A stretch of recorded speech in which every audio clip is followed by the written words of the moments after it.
intelligence will lead to a reduction of its corporate workforce eventually over the next few years. He wrote in a memo to employees that they should figure out, in his words, how to get more done with scrappier teams. Joining us now, former Democratic presidential candidate Andrew Yang. It's a daunting future we have, Mr. Yang, obviously, and you've been. I was at a book party that I attended for you? A book event. 6 years ago, talking about this on the horizon and the need for maybe even back then universal basic income. I guess at this point you're thinking, wow, it's accelerating faster than you even thought. Yeah, it's here even faster than I'd imagined back in 2019 and 2020. And I talked to CEOs who are replacing thousands of customer service workers with AI, entire design departments, even coders are being supplanted. And Becky and I were just talking about how we used to tell our kids, hey, if you major in computer science, you'll be good to go. And now those graduates are having a hard time finding jobs. It's starting to appear in the numbers for recent college graduates and entry-level white-collar work. If you're a science fiction believer, I was going to ask you whether the whole Luddite chorus that we've heard for 150 years, that it's never actually it's always been better technology long term. Maybe not always, but many times even more jobs are created from the technologies that being replaced, whether it's internal combustion engines or whatever you want to look at. You would argue this time is different with AI, and then it's not. I mean, then if you, like I said, science fiction, not just displacing us from work, but maybe just displacing us altogether 100 years from now. We have to take a lot of those science fiction style scenarios very seriously, Joe, in my opinion. And the most common job in 29 states is still being a truck driver. You have robot trucks just now hitting the highways. They'll be gone. Dario Amodei, the CEO of Anthropic, said, look, we're going to automate away a lot of the entry-level white-collar jobs. And he's right, because I talked to executives at these companies who are doing exactly what Andy Jassy is talking about at Amazon, looking around saying, hey guys, instead of hiring a bunch of 22-year-olds, maybe we should have AI do that work. So I fear for the next generation, because all of the experience that maybe we got in our 20s and 30s, there might not be that kind of ladder available to them. Look, Andy Jassy said that he wants employees to kind of take advantage and learn how to use AI, learn how to do their jobs better, maybe make things easier. Maybe it takes care of some of the grunt level work you don't like doing, but it allows you to have more space and room to do things creatively. Should we be afraid of that? Well, what this means in real life, Becky, is you have a department of 6 people, let's say coders or designers, and then you end up eliminating 4 or 5 of them, and then there's one designer or coder empowered by AI. So there's going to be a beneficiary in the organization, but you're just not going to need as many people in that department, and that's going to play out over and over again. Pope had some interesting things, and he's getting involved.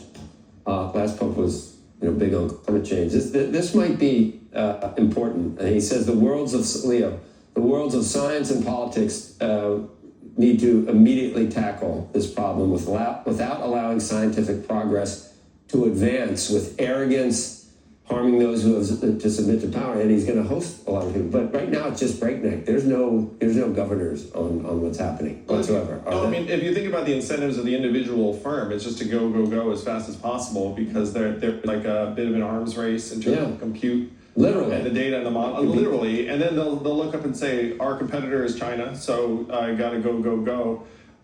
The question is, what happens to people? And I'm someone who, look, I'm not anti-progress, anti-innovation. I think all that stuff is very positive, but you have to be clear-eyed about the impact on people, on organizations, on workers. And in my estimation, this 4th industrial revolution is the most dramatic thing that's happened to our society in history. AI might be the most radical breakthrough in human history, and so we have to think much bigger. That allows more spare time, that allows people to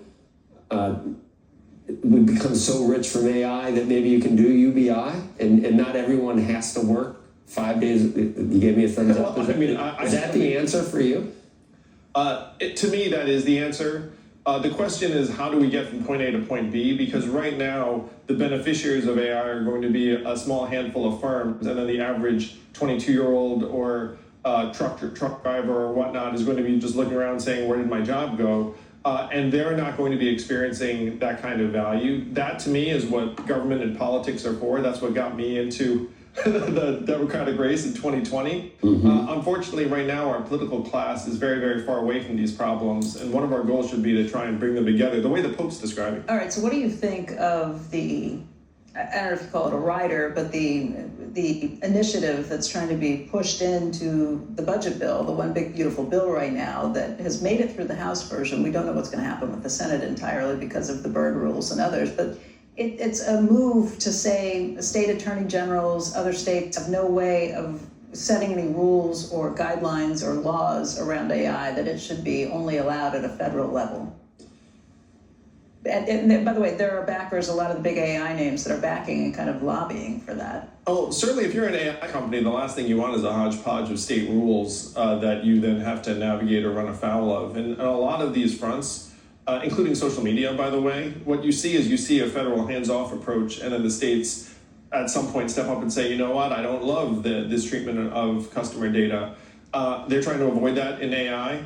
If you're going to have that, then you would need a buttoned-up, sensible approach Like from the federal government. Guidelines before you. Yes, exactly.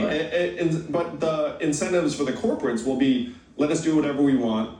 And then even for the individual legislators, will be like, oh, do I want to mess with the AI guys? Not really. So you're going to end up with a Wild West approach.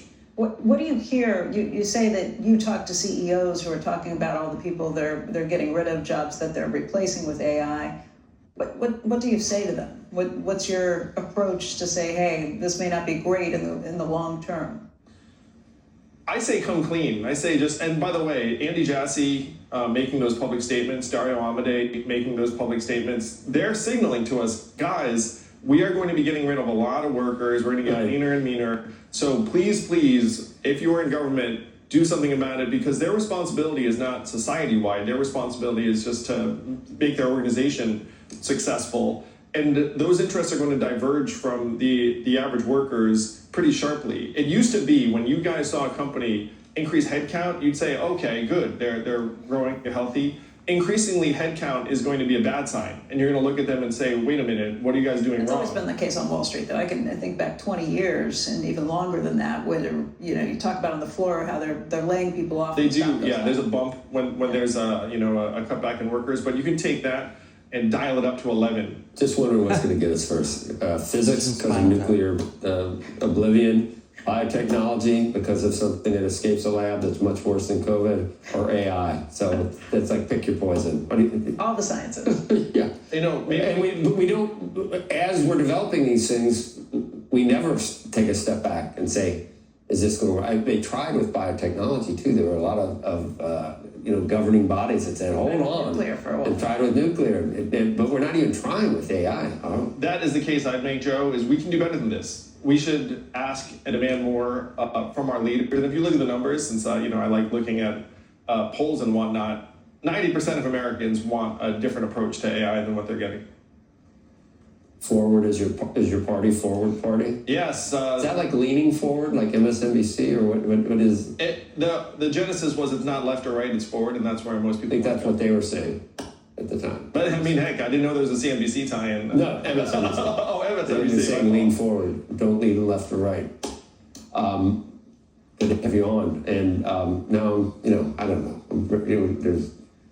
We may drop a bomb on Ford. There's all these things happening right now. The world is a scary place. And by the way, do you talk to leaders in Washington about these things and ask what they think on some of these? Like the idea that, okay, it's all right to have a federal moratorium on other regulatory oversight coming from the states or other jurisdictions, but where is our national policy? Yeah, and there are individual senators and lawmakers who agree with me that there should be guardrails, but there's not a consensus approach.